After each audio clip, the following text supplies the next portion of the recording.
In this lecture, we are ready to understand how qubits are implemented. So far, our model for a qubit is that it's implemented using the ground and excited states of an electron in a hydrogen atom. So what we did was we assumed that the states of an electron in a hydrogen atom are quantized. So what we're going to do is we'll actually show how this quantization emerges naturally.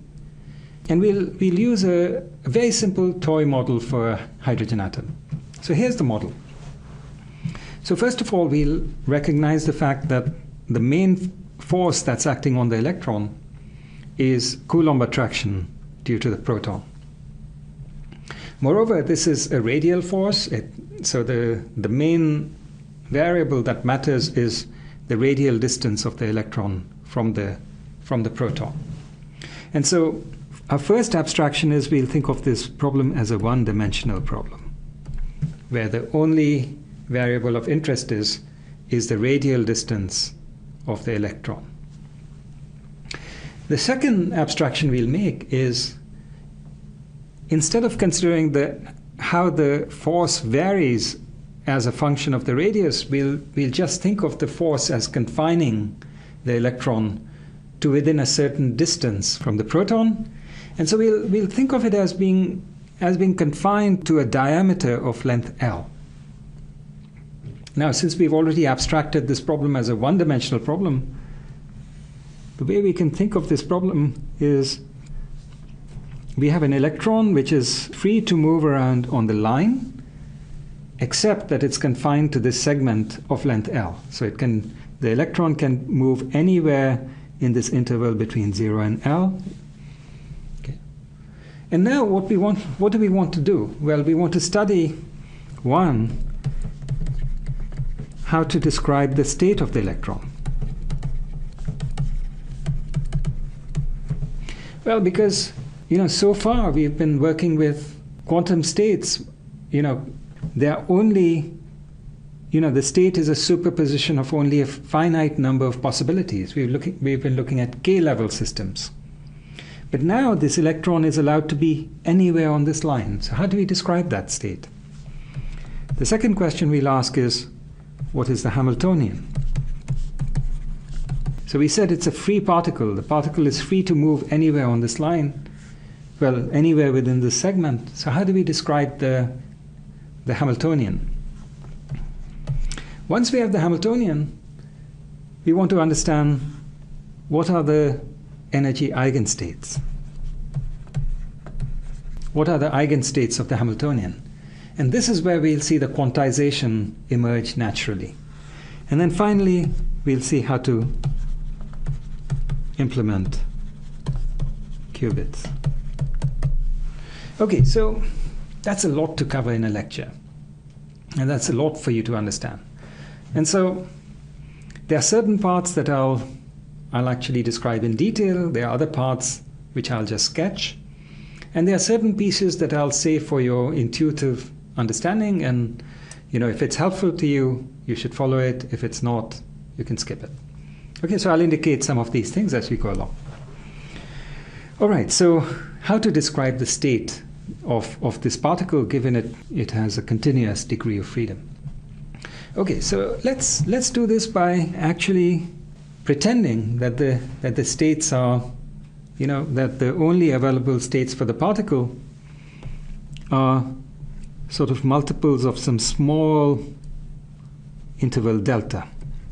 So let's say that this particle can sit at 0 delta, 2 delta, minus 2 delta, etc., up through k delta or minus k delta. So there's some, let's say that. Okay, so let's say this is what the superposition looks like. Well, we describe it, of course, as some state psi, which is some j equal to minus k to plus k of alpha sub j times delta.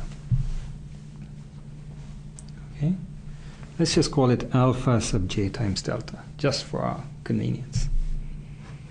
And now what we're going to do, well, of course, we must have that this is a normalized state, which means that summation alpha squared from minus k to k is equal to 1. Now, what we're going to do to try to imagine what the state looks like when the particle is allowed to vary continuously on the line is we let k tend to infinity and delta. So what we'll do is we'll let delta tend to 0 and k tend to infinity, so that what we are describing is some sort of state of the system like this.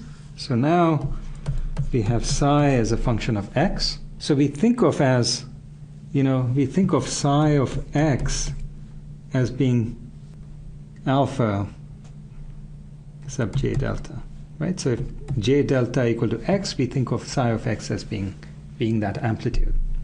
And now what's the condition that we want? Well, we want it to be normalized. So we want psi to still be a normalized state. And by this we mean that if we integrate psi of x magnitude squared dx, we get 1.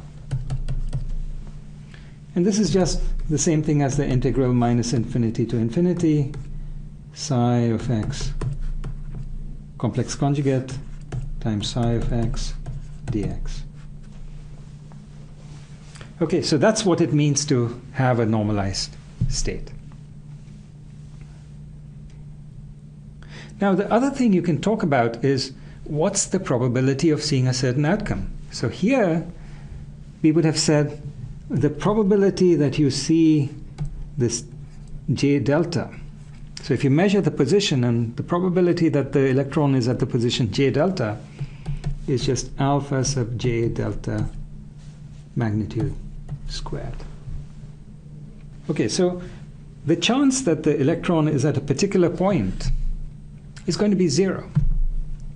So if you were to pick a particular point y, the chance that you see the electron here would actually be 0. So in fact, what we want to do is we want to pick a point y and a point z close by, and we want to say, what's the chance that you found the electron between point y and point z?